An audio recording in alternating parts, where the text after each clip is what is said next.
All ANMs గమనించండి, మనకి Samsung light tabs కొత్తవి ఇష్యూ చేయడం జరిగింది. సో ఈ ట్యాబ్స్ అన్నీ కూడా మనకి ఎండిఎం సాఫ్ట్వేర్ ద్వారా గవర్నమెంట్ కంట్రోల్లో చేయడం జరుగుతుంది. దీంట్లో కేవలం గవర్నమెంట్ సంబంధించిన యాప్స్ మాత్రమే ఇన్స్టాల్ అవుతాయి. సో వాళ్ళు ఏదైతే పర్మిషన్ ఇచ్చారో వాటి వరకు మాత్రమే మనం ఇన్స్టాల్ చేసుకోవచ్చు. సో ఇక్కడ మనకి ఈ ట్యాబ్ అనేది మనకి MCaaS ద్వారా కంట్రోల్ చేయడం జరుగుతుంటుంది. సో మీకు ఎప్పుడైతే మీ యొక్క ట్యాబ్ ఓపెన్ చేస్తారో దానికి సిమ్స్ ఇంకా ఇవ్వలేదు కాబట్టి వైఫై ద్వారా కనెక్ట్ చేసుకుంటే మీకు MCaaS ఏదైతే సింక్ కాకుండా ఉందో అక్కడ ఎప్పటి నుంచి సింక్ కాలేదు చూపిస్తుంది. జస్ట్ ఒకసారి సింక్ చేసుకున్నట్లయితే మీకు అంతకుముందు కనిపించే యాప్స్ ఏవైనా ఉంటే అవన్నీ పోయి మీకు ఓన్లీ ఈ కొన్ని యాప్స్ మాత్రమే ఉంటాయి. సో దీంట్లో ఆటోమేటిక్గా ఇప్పుడు గూగుల్ ప్లే స్టోర్ని యాక్సెస్ ఇవ్వడం జరిగింది. అండ్ అలాగే మనకి అన్మోల్ లేకపోతే అదే ఆటోమేటిక్గా ఇన్స్టాల్ అనేది కూడా అవుతుంది. సో ఒకవేళ మీకు అన్మోల్ ఇన్స్టాల్ అయ్యి మీకు ఓపెన్ చేయడానికి చూసినప్పుడు మీ యొక్క అన్మోల్ అనేది క్లోజ్ అవుతున్నట్లయితే దాన్ని మళ్ళీ రీఇన్స్టాల్ చేసుకోవాల్సి ఉంటుంది. దానికి గాను మీకు ఏం చేయాలంటే ముందుగా మీ యొక్క ట్యాబ్కి ఒక మెయిల్ ఐడి క్రియేట్ చేసుకోండి. సో మెయిల్ ఐడి క్రియేట్ చేసుకొని మీ యొక్క గూగుల్ ప్లే స్టోర్కి కూడా ఆ మెయిల్ ఐడితో లింక్ చేసుకొని ఓపెన్ చేసుకోవాలి. అంటే మీ యొక్క మెయిల్ని ఈ గూగుల్ ప్లే స్టోర్కి యాక్సెస్కి ఇవ్వాల్సి ఉంటుంది. సో ఇచ్చిన తర్వాత మీరు ఏం చేస్తారంటే ఇక్కడ MCaaSకి వెళ్ళండి. MCaaSకి వెళ్తే MCaaSలో మనకి 3 లైన్స్ కనిపిస్తాయి. ఈ 3 లైన్స్ క్లిక్ చేసుకుంటే మీకు ఆల్రెడీ ఇన్స్టాల్ అయిన యాప్ స్టేటస్లో కనబడుతుంది. అలాగే ప్రమోషన్స్ అని ఒకటి ఉంటుంది. ఈ ప్రమోషన్స్కి వెళ్ళండి. ప్రమోషన్స్కి వెళ్తే ఇక్కడ టిక్కర్ మెసేజ్ అని ఉంటుంది.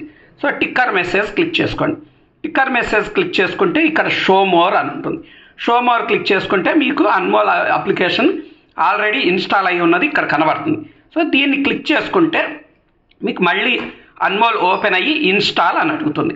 సో మీరు ఇక్కడ ఇన్స్టాల్ అని క్లిక్ చేశారనుకోండి, మీకు ఆల్రెడీ గూగుల్ ప్లే స్టోర్కి మీ యొక్క మెయిల్ని లింక్ చేసుకుని ఉన్నారు కాబట్టి గూగుల్ ప్లే స్టోర్లోకి వెళ్ళిపోయి మీ యొక్క ట్యాబ్ ఇక్కడ చూపించి ఇన్స్టాల్ చేయడానికి అడుగుతుంది. సో ఇన్స్టాల్ అనేది క్లిక్ చేయండి. ఇన్స్టాల్ అనేది క్లిక్ చేయగానే మీకు ఓపెన్ అయ్యి మళ్ళీ ఇంకొకసారి మీ ఏదైతే గూగుల్ మెయిల్ మీరు లింక్ చేసుకున్నారో ఆ మెయిల్ యొక్క పాస్వర్డ్ అనేది ఇక్కడ అడుగుతుంది.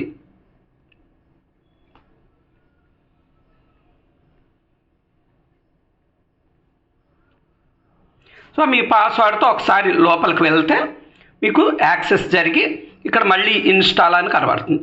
సో ఇన్స్టాల్ అనేది క్లిక్ చేయండి. క్లిక్ చేస్తే మీకు కొంతసేపటికి మీకు అన్మోల్ ఇన్స్టాల్ చేయడానికి ఈ ఆప్షన్ వస్తుంది. ఇక్కడ పర్చేజ్ చేయమంటారా లేదా only app install through Google play అనేది వస్తుంది. అది only app install through Google play store అనేది సెలెక్ట్ చేసుకొని సేవ్ నొక్కితే మీకు యాప్ కొద్దిసేపట్లో ఇన్స్టాల్ అవుతుంది అని చెప్తుంది. ఒక 1 మినిట్ లోపు మీకు యాప్ అనేది ఇన్స్టాల్ అయిపోతుంది. సో ఇలా మనం మీ దగ్గర ఒకవేళ అన్మోల్ ఇన్స్టాల్ అయ్యి పనిచేయకపోతే ఇలా ఇన్స్టాల్ చేసుకోవచ్చు. వన్స్ మనం ఇన్స్టాల్ చేసుకుంటే మనం దాన్ని ఈజీగానే యాక్సెస్ చేసుకోవచ్చు. సో కాబట్టి అందరూ ఎవరైనా అన్మోల్ ఇన్స్టాల్ అయ్యి పనిచేయని వాళ్ళైతే ఈ విధంగా ఈ ప్రాసెస్ ద్వారా చేసుకొని అన్మోల్ ఇన్స్టాల్ చేసుకుంటారని ఆశిస్తున్నాము. అలాగే ఇట్లా అన్మోల్ సంబంధించిన ఇంకా చాలా వీడియోస్ మీకు ఈ యూట్యూబ్లో ఉన్నాయి, చూసుకొని అన్మోల్ని చాలా ఈజీగా యూజ్ చేయొచ్చు. అన్మోల్లో చాలా బెనిఫిట్స్ ఉన్నాయి కాబట్టి ప్రతి ఒక్క ఏఎన్ఎం కూడా మస్ట్ అండ్ షుడ్ అన్మోల్ ద్వారానే వర్క్ చేయండి. ఎప్పుడైతే అన్మోల్ ఇన్స్టాల్ అవుతుందో మీకు ఇలా వస్తుంది. సో ఇక్కడ కరెక్ట్ నొక్కుంటారు. ఏఎన్ఎం లాగిన్ ఇవన్నీ మీకు తెలిసినవే. సో ఇక్కడ ఏఎన్ఎం లాగిన్ దగ్గర మీకు ఆంధ్రప్రదేశ్ అవి సెలెక్ట్ చేసుకొని మీ యొక్క లాగిన్ ఏదైతే ఉందో ఆ లాగిన్ ఎంట్రీ చేసుకొని మీరు ఇన్స్టాల్ చేసుకోవాల్సి ఉంటుంది.